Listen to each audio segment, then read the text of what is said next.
मुख्यमंत्री डॉक्टर मोहन यादव के प्रदेश में अतिवर्षा से निर्मित स्थिति और बचाव के लिए समत्व भवन में ली गई आपात बैठक में कहा कि प्रदेश में 30 सितंबर तक वर्षा की संभावना है। अतिवर्षा और बाढ़ की स्थिति को देखते हुए अधिकारी कर्मचारी छुट्टी पर नहीं जाएं। अतिवर्षा के बावजूद भी जीवन सामान्य रहे, इसके लिए समय रहते आवश्यक सावधानियां बरतें।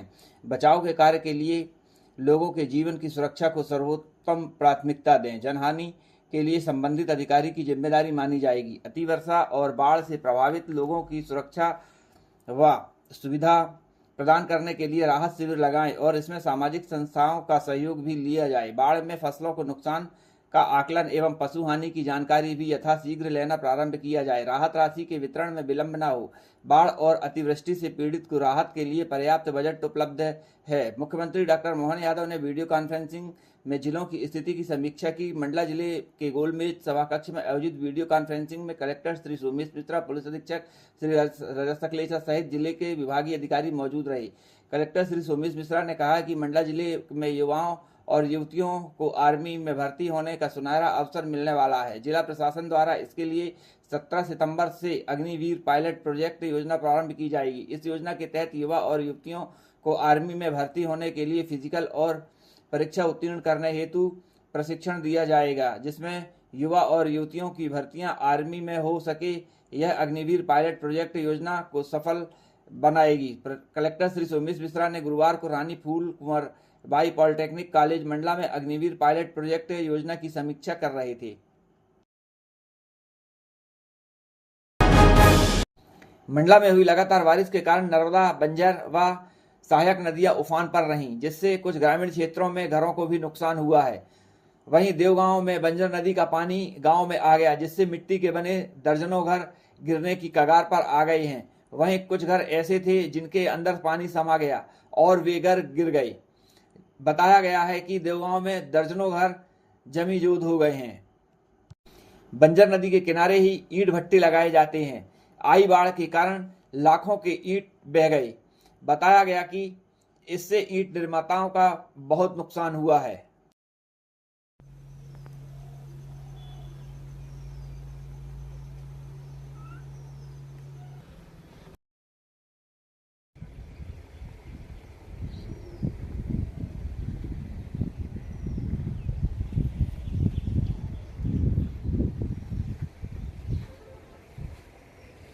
क्या नाम लिखते हो अपना? शिवपाल। कहाँ के रहने वाले हो? देवगांव। ये जो आपके पीछे दिख रहा है क्षतिग्रस्त हो चुका है ये मकान, ये किसका है? नहीं, हमारी है। तो ये कैसे गिरा है? बाढ़ से गिरा है। इतनी बार हम कभी नहीं देखे, इतनी आई है जवार। और आपका कच्चा ही मकान था ये? हाँ, कच्चा ही। पीएम आवास के तहत जो सरकार की योजना उससे मकान नहीं मिला अभी तक? अभी नहीं मिला है। तो जिस समय मकान गिरा उस समय आपके बीवी बच्चे कहाँ थे? दूसरे के घर में चले गए थे रात में। सरकार से कुछ उम्मीद लगाए होंगे आप? हाँ हाँ, वो सोच रहा है कि मिल जाए सहायता। क्या नाम लिखते हो भाई आप? जगदीश प्रसाद चक्रवर्ती। कहाँ के निवासी हो? देवगांव बर्रा टोला। ये जो आपके पीछे ईंटों का ढेर दिख रहा है ये आप ही का है? हाँ, हमारा है, भाई लोगों का है और कुम्हार समाज लोगों का है बहुत से। ये जो नदी किनारे आप बनाते हो तो यहीं से मिट्टी बनाते हो, यहीं की मिट्टी की फिर बाहर से लाते हो? बाहर खेतों से बुलवाते हैं। तो ये जो मिट्टी ढेर हुई है, ईंट का ढेर हुआ है, तो इससे नुकसान हुआ होगा आपको? हाँ, बहुत नुकसान हुआ है। बाढ़ में खिसल गए, भट्टे टूट गए हैं और कपन में भी दब गई और ईंटा और बह गए हैं। तो कितना नुकसान हुआ होगा? अब बहुत ईंटा है, सभी के हैं, किसी के 2 लाख, किसी के 2.5 लाख, 3 लाख। तो इसमें आपकी सारी जमा पूंजी रही हाँ, होगी? साल भर में उसी फंसाते हैं, फिर उसी को बेच के फिर फंसाएंगे। तो सरकार से कुछ मुआवजा वगैरह मिलता है? नहीं मिलता। तो ऐसी कोई मुआवजा की राशि मिलनी चाहिए कुम्हार भाइयों को भी? हाँ, मिलना चाहिए ना।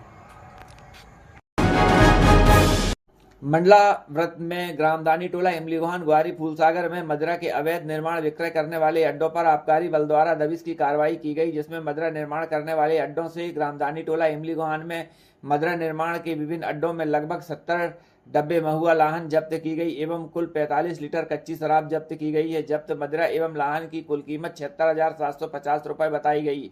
कुल 2 अड्डों पर कार्रवाई की गई, जिसमें आबकारी एक्ट के प्रकरण पंजीबद्ध किए गए हैं। जब्त मदिरा लाहन की घटना स्थल पर नष्ट किया गया है। आरोपी बल को देखकर घटना स्थल से भाग गए।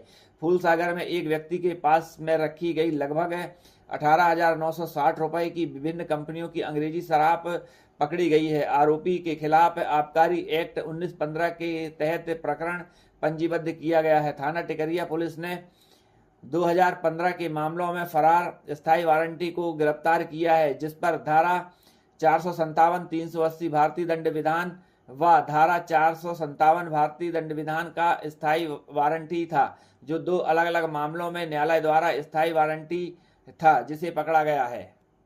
आरोपियों को माननीय न्यायालय में पेश किया गया।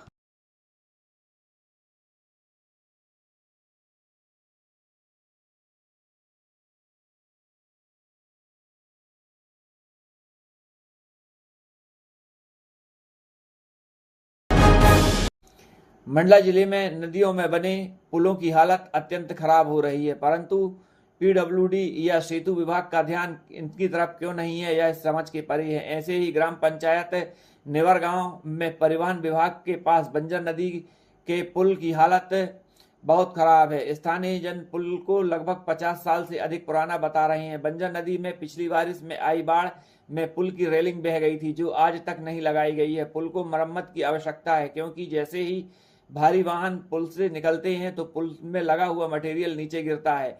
पुल के फर्श में भी लोहे की पट्टियां लगी हुई थी, सरिया लगी हुए थे, जो निकल गए हैं, जिसे डामलीकरण करके ढांक दिया गया है। बता दें कि सेतु विभाग पीडब्ल्यूडी को भी इसकी जानकारी है, परंतु इसका मरम्मती कार्य नहीं किया जा रहा है। ऐसा ना हो कि विभाग की अनदेखी के कारण पुल और भी अधिक जीर्ण शीर्ण स्थिति में आ जाए।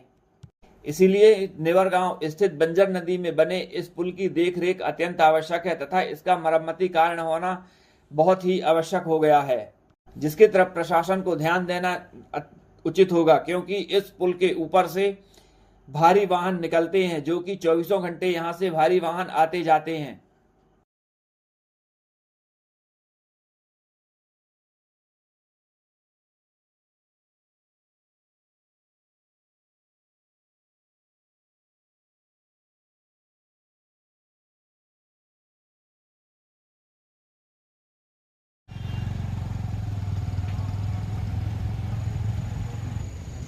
ये दे बना ले तो आगे नहीं क्या है?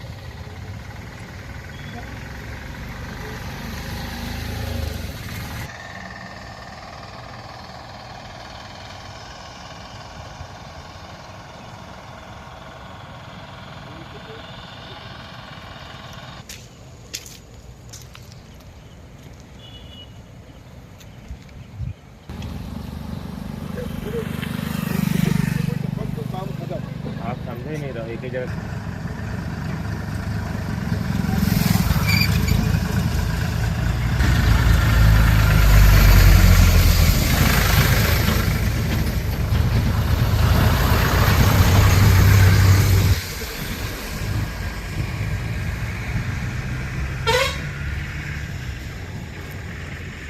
टाइप महसूस हो। इतने सारे लोग मेरा वीडियो बना रहे हो, वाओ। सुन तो कोई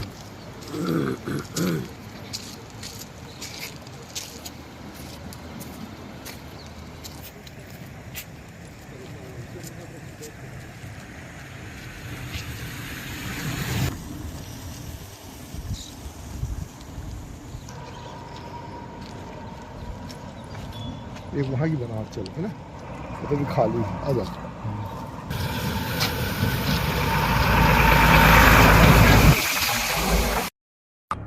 चल पीछे आ, पीछे आ। सर, जैसा कि आप देख रहे हैं, ये बंजर पुल की जो हालत आपके सामने है, क्या कहेंगे आप इसे देखकर?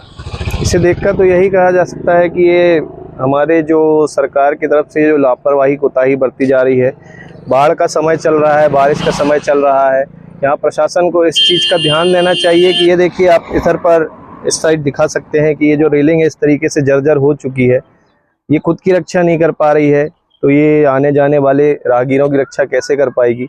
और अगर इस तरीके का बारिश का मौसम था तो इसको पहले ही निकाल दिया जाना चाहिए था रेलिंग को, जिससे इसकी भी सुरक्षा हो सकती थी। और पुल की स्थिति काफ़ी जर्जर हो चुकी है, आप देख सकते हैं जहाँ पर मैं ये खड़ा हुआ हूँ, इस पुल में इतनी बड़ी दरार है कि कोई भी राह चालक अगर रात्रिकालीन में यहाँ से गुजरता है तो वो इसका हादसे का शिकार होकर नदी पर भी गिर सकता है ना। और ये पूरी रेलिंग आप देख सकते हैं यहाँ से वहाँ तक पूरी क्रैक होकर अभी बरसात में जो है शायद नदी में जा चुकी है, जिसका अभी तक कोई भी रखरखाव नहीं किया गया है। ये दोनों तरफ के हालात हैं, आप इस तरफ भी देख सकते हैं। और अभी रेनी सीजन चल रहा है, जिसके लिए इसकी मरम्मत कार्य को अभी रिपेयरिंग किया गया था, लेकिन रिपेयरिंग देखकर लग रहा है कि काफ़ी ज़्यादा समय के लिए टिक नहीं सकती है रिपेयरिंग।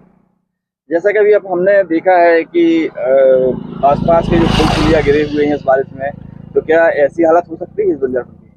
बिल्कुल हो सकती है, क्योंकि मैं एक फील्ड करने वाला व्यक्ति हूँ। मैं मंडला से लगे हुए सारे क्षेत्रों पे जाता रहता हूँ, जहाँ काफ़ी छोटी पुलिया भी मुझे मिलती हैं, काफ़ी बड़े क्षेत्र पर बड़े पुल भी बनाए गए हुए हैं। लेकिन जो छोटी पुलिया के हालात हैं उधर पर ये देखने मिलता है कि बहुत सी जगह पर अभी मैं गया हुआ था तो पुलिया ही बह चुकी है वहाँ पर।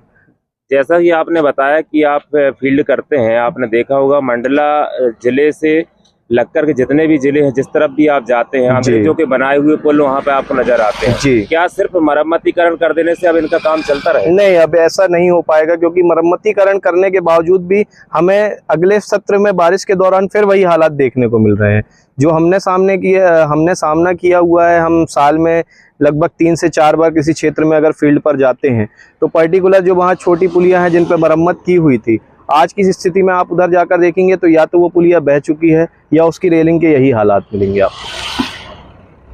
क्या प्रशासन से क्या अपील करेंगे आप? प्रशासन से यही निवेदन करना चाहूँगा कि अगर ये इनका मरम्मतीकरण सही ढंग से किया जाए, इनका रखरखाव टाइम पर किया जाए, तो शायद ये इसमें कोई भी एक विकट परिस्थिति उत्पन्न नहीं होगी या ऐसी कोई दुर्घटना परिस्थिति उत्पन्न नहीं होगी। क्या नाम लिखते हैं? मेरा नाम योगेंद्र तिवारी है, मैं मंडला जिले का निवासी।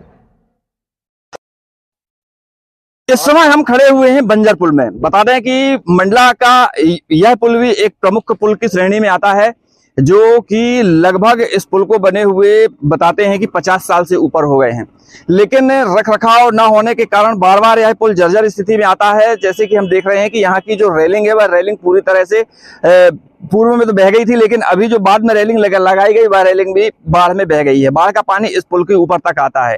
पहले भी यह पुल का जो फर्श से और इसके निचले स्थान था वह भी पूरी तरह से जर्जर हो गया था, लेकिन तात्कालिक कलेक्टर श्रीमती हर्षिका सिंह थी, उन्होंने इस पुल का मरम्मती कार्य कराया था। तब से यह पुल अभी तक यह चल रहा है, लेकिन इसके बाद भी हम देख रहे हैं कि यह पुल अब धीरे धीरे जर्जर स्थिति में पहुंच गया है। बता दें इस पुल के ऊपर से भारी वाहनों का आना जाना लगातार होता है, 24 घंटे यह पुल चलता है, जिसके चलते इस पुल का मरम्मत होना अत्यंत आवश्यक है।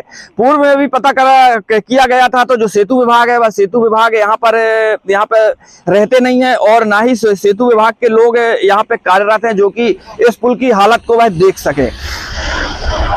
सेतु विभाग से पूर्व में एक अधिकारी आए हुए थे, उन्होंने देखा, उन्होंने बताया कि यहाँ पे कोई ऐसा मंडला में कार्य नहीं है, जिसके कारण यह विभाग जबलपुर चला गया है और जबलपुर में ही यह रहता है।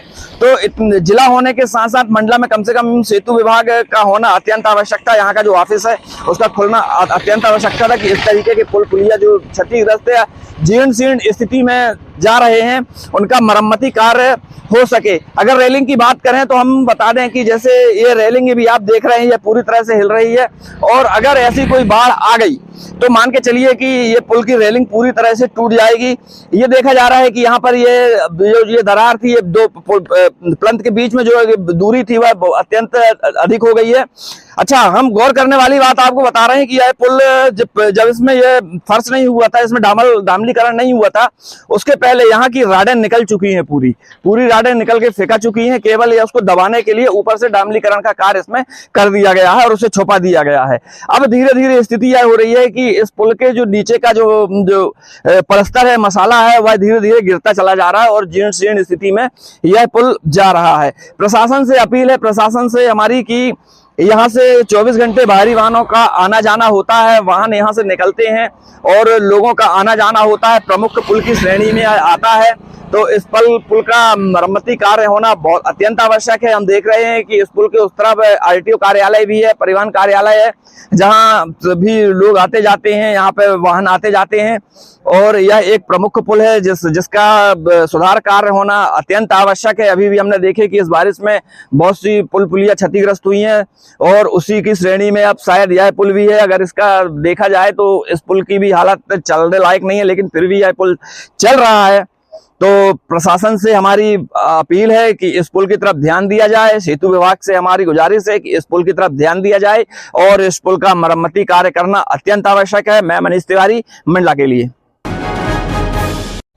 मध्य प्रदेश युवक कांग्रेस मंडला इकाई के द्वारा मुख्यमंत्री के नाम कलेक्टर को ज्ञापन सौंपा गया है। बताया गया है कि भारी वर्षा के चलते किसानों को नुकसान हुआ है, उस पर मुआवजा दिया जाए। समर्थन मूल्य में 3100 धान व 2700 रुपए क्विंटल गेहूं खरीदी की जाए। सरलता से खाद बीज की खरीदी उचित मूल्य पर किसानों के द्वारा की जाए तथा किसानों को सुविधा दी जाए।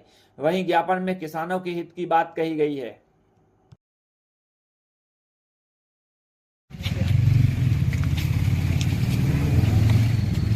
ठीक है।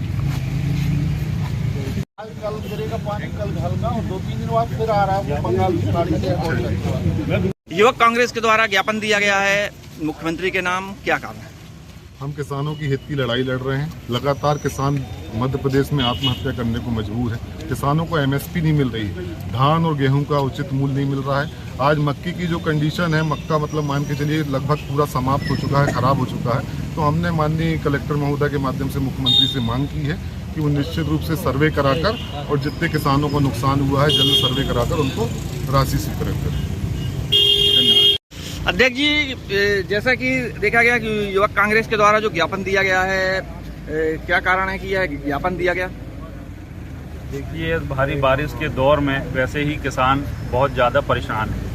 आज जो है मध्य प्रदेश एक इतिहास बनाने जा रहा है कि सबसे ज़्यादा जो है कर्ज में लदा हुआ किसान कहीं का है तो वो मध्य प्रदेश का है। सबसे ज़्यादा किसानों ने अगर आत्महत्याएं की हैं तो वो मध्य प्रदेश में की। इस बात को लेकर के आज संपूर्ण मध्य प्रदेश में युवा कांग्रेस के द्वारा ये आंदोलन करते हुए ज्ञापन सौंपा गया है कि इस भारी बारिश में जो हमारे किसान प्रभावित हुए हैं, मक्के की फसल उनकी खराब हुई है, धान की फसल जहां जहां खराब हुई है उसका तत्काल सर्वे करा करके उनको उचित मुआवजा दिया जाए। साथ ही साथ इस पूरे सत्र में धान के समय में मध्य प्रदेश सरकार चाहे जितने भी वादे करती रही हो कि खाद और बीज की बात, तो निश्चित रूप से लगातार उसमें कालाबाजारी होती रही है। हमारा इसमें ये आग्रह है कि भाई उसका भंडारण उचित तरीके से किया जाए, उनकी कीमतें कम की जाएं। हमारे किसान भाइयों के ऊपर जो फर्जी झूठे मुकदमे दर्ज किए गए हैं उनको अविलंब वापस लिए जाएं। इन सब बातों को लेकर के और साथ ही साथ ये जो दोहरा व्यवहार हो रहा है, आज महाराष्ट्र में एक सरकार है भाजपा की, आज मध्य प्रदेश में दूसरी सरकार है। क्या कारण है कि महाराष्ट्र में आपने घोषणा कर दी कि सोयाबीन का मूल्य 6000 रुपये देंगे। मध्य प्रदेश के किसानों से आपकी दुश्मनी है क्या? क्या मध्य प्रदेश का किसान उनकी जरूरतें नहीं है क्या? आखिर ये दोगलापन क्यों? क्योंकि वहां पर चुनाव है, चुनाव सामने है तो वहां के किसान को आप 6000 देने को तैयार हो, आपने घोषणा कर दी। मध्य प्रदेश के किसान ने क्या गुनाह किया है? इन्हीं सब मांगों को लेकर के आज जो है ये आंदोलन है, ये निरंतर चलता रहेगा। अभी 20 तारीख को संपूर्ण मध्य प्रदेश में मध्य प्रदेश कांग्रेस कमेटी की ओर से किसान न्याय यात्रा का जो है कार्यक्रम आयोजित किया गया है। उसमें धरना प्रदर्शन सारे जो है काम वहां पर किए जाएंगे इस सरकार को जगाने के लिए, जिससे किसानों की मांग मांगी जाए, वो जो उचित मांगे हैं उनको मान करके और किसानों के हित में सरकार काम कर सके। कांग्रेस तब तक चुप नहीं बैठेगी जब तक ये मांगे जो है मान नहीं लेते। हमारे प्रदेश अध्यक्ष ने आह्वान किया है कि एक आवाज देना, जहां से भी एक किसान की भी आवाज आएगी कांग्रेस का बंदा वहां खड़ा मिलेगा। अध्यक्ष जी, धान की बोनी के पहले यूरिया की कमी आई थी, डीबीटी की कमी आई थी, जिसपे कि किसानों को भटकना पड़ा था, समर्थन मूल्य पे उन्हें खाद नहीं मिल रही थी। उस समय कांग्रेस क्यों चुप थी? कांग्रेस चुप नहीं थी। आप अगर देखेंगे तो पाएंगे कि लगातार कांग्रेस ने ज्ञापन दिए हैं और इस बात की गवाह यहाँ का प्रशासन है। हमने मुद्दा उठाया, अंजनिया की बात मैं आपको बताना चाहता हूँ, इसीलिए ये बात बता रहा हूँ क्योंकि मैंने वो किया है। अंजनिया में पहले सरकारी स्थान गोदामें बनाई गई थी और वहां से खाद का विक्रय होता था, लेकिन ये बिचौलियों की सरकार है, दलालों की सरकार है। इन्होंने वो सरकारी खाद विक्रय का केंद्र समाप्त कर दिया अंजनिया में और वहां पर प्राइवेट लोगों को बैठा दिया। और वो प्राइवेट लोग कौन है? जो उस गोदाम में काम करते थे। उन्होंने आग्रह किया कि हमारा कमीशन बंद हो गया, हम दलाली नहीं कर पा रहे हैं, तो यहाँ के प्रशासनिक अधिकारियों ने वहां की सरकारी खाद बीज विक्रय केंद्र को बंद किया और प्राइवेट लोगों के हाथ में दिया। जब प्राइवेट लोगों के हाथ में दिया तो ना वहां पर उतना भंडारण मिला और ना कीमतें मिली। 260-70 रुपए की यूरिया को 350-400 रुपए में इन्होंने बेचा। ये हम कहना चाहते हैं, हमारे नॉलेज में पूरे जिले की स्थिति है, पूरे जिले में जिस प्रकार से कालाबाजारी और ये धंधा मचा करके रखे। हम आरोप लगाते हैं कि ये सरकार जो है और प्रशासन भी उनके इशारों पर काम करता है। ये सरकार दलालों और बिचौलियों की सरकार है। ये हमेशा उनकी बात सुनती है, ये किसानों की बात नहीं सुनती। धन्यवाद। पुलिस बल व जिला प्रशासन के द्वारा शाम को निकाला गया पैदल फ्लैग मार्च। गणेश उत्सव मनाया जा रहा है, आगामी त्योहारों को भी शांति सुरक्षा के साथ मनाए जाएं, जिसके चलते शाम 6 बजे पैदल फ्लैग मार्च निकाला गया। त्योहारों में कानून व्यवस्था बनी रहे, लोग शांति सुरक्षा के बीच त्योहार मनाएं, कोई भी अप्रिय घटना ना होने पाए, जिसके लिए फ्लैग मार्च निकाला गया। पुलिस अधीक्षक रजत सकलेचा ने बताया कि कुछ असामाजिक तत्वों के कारण शांति व्यवस्था भंग होती है, उन्हीं को सावधान करने के लिए पुलिस बल का प्रदर्शन आवश्यक है। पैदल फ्लैग मार्च में पुलिस बल के साथ पुलिस अधीक्षक रजत सकलेचा, कलेक्टर सोमेश मिश्रा, एसडीएम, तहसीलदार सहित पुलिस व जिला प्रशासन के अधिकारी शामिल रहे। शाम को पैदल फ्लैग मार्च कोतवाली से निकाला गया, जो शहर के प्रमुख मार्गों से होता हुआ पुलिस कोतवाली में ही समाप्त किया गया। फ्लैग मार्च में पुलिस वाहन, वज्र व अन्य वाहन, बंदूकें सहित सुरक्षा के टूल्स शामिल किए गए।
हवलदार 18, कांस्टेबल 47, लेडी कांस्टेबल 11, कुल 102 फ्लैग मार्च के लिए तैयार है श्रीमान।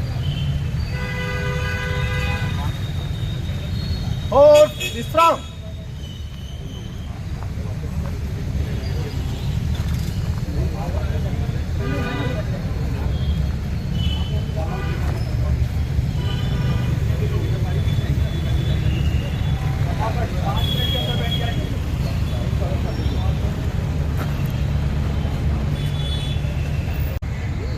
आप सभी जानते हैं अब हमारे त्योहारी उत्सव प्रारंभ हो रहे हैं और लगातार हर सप्ताह में, हर महीने में कोई ना कोई त्यौहार है और त्योहारों में शहर की और ज़िले की शांति, सुरक्षा और सौहार्दता को बनाए रखने के लिए पुलिस और प्रशासन द्वारा फ्लैग मार्च किया गया है और इसका एकमात्र संदेश यही है कि पुलिस और प्रशासन आपके लिए सदैव तत्पर है और आप प्रेम से शांतिपूर्वक अपने त्यौहार मनाएं। धन्यवाद।